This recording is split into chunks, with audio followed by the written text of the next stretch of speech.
जी नमस्कार दोस्तों। सोचिए एक इंसान जो ना तो चुनाव लड़ता है, न सड़कों पर रैलियां करता है और ना ही टीवी पर भाषण देता है। फिर भी एक हस्ताक्षर पूरा सरकार गिरा देता है।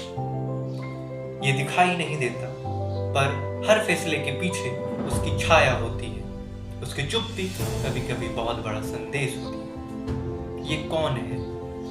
क्या यह भारत का सबसे शक्तिशाली व्यक्ति है या फिर बस एक साइलेंट मोहर? तो चलिए दोस्तों, आज हम जानेंगे इसी कुर्सी का रहस्य जिस पर बैठने वाला बन जाता है भारत की आत्मा का संरक्षक। यह कहानी केवल उस व्यक्ति की नहीं, अपितु उस पद की है जिसे कहते हैं भारत का राष्ट्रपति। स्वागत है आपका मेरे डॉक्यूमेंट्री द राष्ट्रपति डॉक्यूमेंट्री।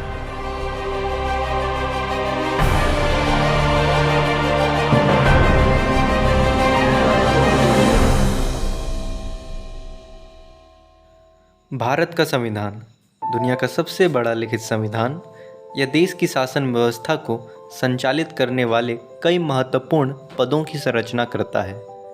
आज हम बात करेंगे भारत की संघीय कार्यपालिका यूनियन एग्जीक्यूटिव के सबसे ऊंचे पद राष्ट्रपति की। हमारे भारतीय संविधान में राष्ट्रपति की चर्चा अनुच्छेद 52 से लेकर अनुच्छेद 62 तक की गई है। अगर संवैधानिक आधार की डोर को पकड़ कर चलें तो हम अति सरलता से राष्ट्रपति के संपूर्ण आयामों को समझ सकेंगे। अनुच्छेद 52 राष्ट्रपति का पद। राष्ट्रपति देश का औपचारिक नाम मात्र के लिए प्रमुख होता है और यह औपचारिक प्रमुख के रूप में राष्ट्रपति का पद ब्रिटेन से लिया गया है। भारत में राष्ट्राध्यक्ष राष्ट्रपति कहलाता है तथा शासनाध्यक्ष प्रधानमंत्री होता है, इसीलिए यह संसदीय प्रणाली है।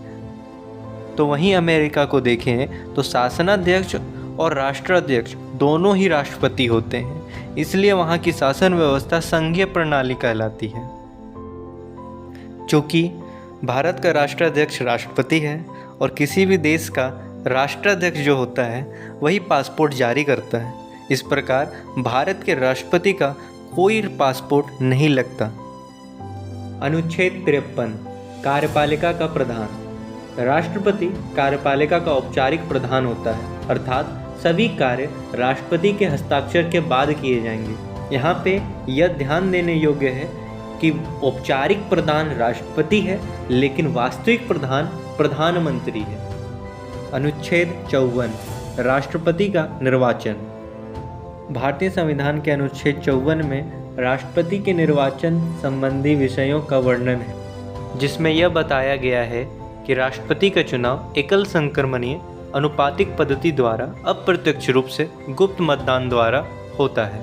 यहाँ पर दो अति महत्वपूर्ण शब्द समझने योग्य हैं। पहला एकल संक्रमणीय और दूसरा अनुपातिक पद्धति। एकल संक्रमणीय अनुपातिक पद्धति क्या है? इस पद्धति द्वारा चुनाव में खड़े सभी उम्मीदवारों को एक वरीयता क्रम में वोट देना होता है। इससे यह होता है कि इससे हारे हुए कैंडिडेट का वोट बाकी सदस्यों में जोड़ दिया जाता है ताकि जीत बड़ी और स्पष्ट दिखे। यही गुण एकल संक्रमणीय कहलाती है।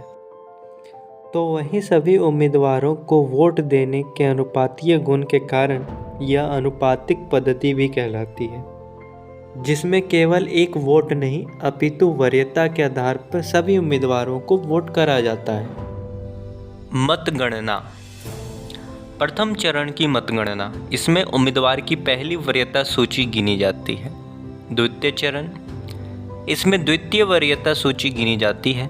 यह प्रथम चरण में मत बराबर होने के बाद होता है। वीवी गिरी के निर्वाचन के समय द्वितीय चरण की मतगणना हुई थी। अब हम जानेंगे कि निर्वाचक मंडल क्या होता है। राष्ट्रपति के चुनाव में भाग लेने वाले समूह को निर्वाचक मंडल कहते हैं। राष्ट्रपति का चुनाव निर्वाचक मंडल इलेक्टोरल कॉलेज करता है, जिसमें संसद के दोनों सदनों के निर्वाचित सदस्य, राज्यों की विधानसभाओं के निर्वाचित सदस्य और दिल्ली और पुडुचेरी विधानसभाओं के निर्वाचित सदस्य शामिल होते हैं। तो चलिए इस चुनाव की प्रक्रिया को पहले हम राज्य के संदर्भ में तथा फिर बाद में केंद्र के संदर्भ में समझने का प्रयास करते हैं। तो चलिए अब हम देखते हैं राष्ट्रपति की निर्वाचन प्रक्रिया में राज्य की भूमिका। राज्यों में शासन प्रशासन का कार्य विधानमंडल द्वारा होता है, जिस प्रकार केंद्र में संसद द्वारा होता है। यहाँ पर भी संसद के ही भांति विधानमंडल के 2 सदन होते हैं, विधानसभा और विधान परिषद। लेकिन यहाँ पर ध्यान देने योग्य बात यह है कि भारत के सभी राज्यों में विधानसभाएं हैं, परंतु सभी राज्यों में विधान परिषद नहीं है। इसी कारण से विधान परिषद के सदस्यों को निर्वाचक मंडल में शामिल नहीं किया जाता है। अतः इस प्रकार केवल विधानसभाओं के निर्वाचित सदस्य ही राष्ट्रपति के चुनाव में वोट करते हैं। ऐसे सदस्यों की कुल संख्या 4033 है। लेकिन राष्ट्रपति के चुनाव में एक वोट का वैल्यू एक नहीं होता है, प्रत्येक वोट का अलग अलग वैल्यू होता है। अतः अब हम जानेंगे कि किस प्रकार वोट का वैल्यू निकाला जाता है। एक एमएलए के वोट का वैल्यू निकालने के लिए सर्वप्रथम उस राज्य की जनसंख्या को एमएलए की कुल संख्या गुना 1000 से भाग कर दिया जाता है। तब हमें उस राज्य के एमएलए के वोट की वैल्यू पता चलती है। उदाहरण के तौर पर उत्तर प्रदेश को लें तो उत्तर प्रदेश की कुल जनसंख्या 22 करोड़ है तथा वहाँ के कुल एमएलए की संख्या 403 है। अगर हम इन आंकड़ों को इस सूत्र में रखते हैं तो हमें 208 प्राप्त होता है। तो वहीं इस सूत्र से सिक्किम के एमएलए के वोट का वैल्यू निकालते हैं तो हमें 7 प्राप्त होता है। यहाँ पर साफ साफ देखा जा सकता है कि जिस राज्य की जनसंख्या सबसे अधिक होगी वहाँ के एमएलए का वोट का वैल्यू उतना ही अधिक होगा। इसी प्रकार टोटल एमएलए के वोट का वैल्यू 5,43,231 है। हमारे देश भारत के लिए कानून संसद बनाती है। संसद में 2 सदन होते हैं, लोकसभा व राज्यसभा। लोकसभा में 2 एंग्लो इंडियन को छोड़कर 543 सदस्य और राज्यसभा में 12 मनोनीत सदस्यों को छोड़कर 233 सदस्य यानी कुल 776 सदस्य राष्ट्रपति के निर्वाचक मंडल में शामिल होते हैं। एक एमपी के वोट की वैल्यू निकालने के लिए टोटल एमएलए को टोटल एमपी से भाग कर दिया जाता है, जो कि 700 प्राप्त होती है। अर्थात एक एमपी के वोट की वैल्यू 700 होती है। इस प्रकार टोटल एमपी के वोट की वैल्यू 700 गुना 776 5,43,200 प्राप्त होती है। अगर हम कुल एमएलए के वोट तथा कुल एमपी के वोट को जोड़ें 5,43,231 प्लस 5,43,200 तो हमें वह कुल वोटों की संख्या प्राप्त होती है जो राष्ट्रपति के चुनाव में पड़ती है, जो कि 10,86,431 है। अनुच्छेद 55 जमानत राशि व कोटा। इस अनुच्छेद में राष्ट्रपति के जमानत राशि व कोटे से संबंधित विषयों का वर्णन किया गया है। चुनाव लड़ने से पूर्व राष्ट्रपति को 15,000 रुपया जमानत के रूप में आरबीआई के पास रखनी होती। यदि उम्मीदवार कुल वोट के 1/6 भाग से कम वोट प्राप्त करता है तो राष्ट्रपति की जमानत राशि वापस नहीं की जाएगी। इसे जमानत जब्त होना कहते हैं। यह अपमान की स्थिति होती। साथ ही में इस अनुच्छेद में राष्ट्रपति के कोटे का उल्लेख है। कोटा अर्थात पूर्ण बहुमत। अनुच्छेद 56 कार्यकाल। इसमें राष्ट्रपति के कार्यकाल के बारे में बताया गया है। राष्ट्रपति का कार्यकाल 5 वर्ष का होता है। यदि कोई राष्ट्रपति का पद 5 वर्ष से पूर्व खाली हो जाता है तो भी राष्ट्रपति पूरे 5 वर्ष के लिए आता है, ना कि बचे हुए कार्यकाल के लिए। अनुच्छेद 57 पुनर्निर्वाचित। इस अनुच्छेद में बताया गया है कि एक ही राष्ट्रपति दोबारा भी निर्वाचित हो सकता है। पूरे भारतीय इतिहास में केवल एक ही राष्ट्रपति हुए जो दोबारा निर्वाचित हुए, वे थे डॉक्टर राजेंद्र प्रसाद। अनुच्छेद 58 योग्यता।